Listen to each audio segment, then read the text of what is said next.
अफसोसनाक खबर शामिल करेंगे। एबटाबाद के गांव बैरन गली में वैन खाई में जा गिरी है। हादसे में 2 खवातीन समेत 6 अफराद जाँ बहक हो गए हैं।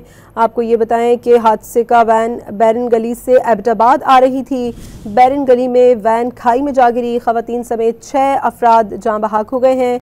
मकामी अफराद ने अपनी मदद के तहत गाड़ी को खाई से निकाल लिया है। एबटाबाद के गांव बैरन गली में अफसोसनाक हादसा पेश आया है। वैन खाई में जा गिरी है, खवातीन समेत 6 अफराद जाँ बहक हो गए हैं। हादसे का शिकार वैन बैरन गली से एबटाबाद जा रही थी। मकामी अफराद ने अपनी मदद के तहत गाड़ी को खाई से निकाल लिया है। अफसोसनाक खबर शामिल करेंगे। एबटाबाद के गांव बैरन गली में वैन खाई में जा गिरी है। हादसे में 2 खवातीन समेत 6 अफराद जाँ बहक हो गए हैं।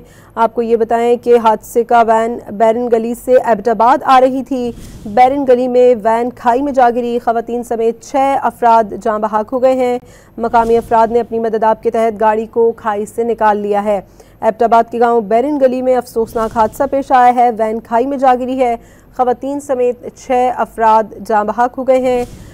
हादसे का शिकार वैन बैरन गली से एबटाबाद जा रही थी।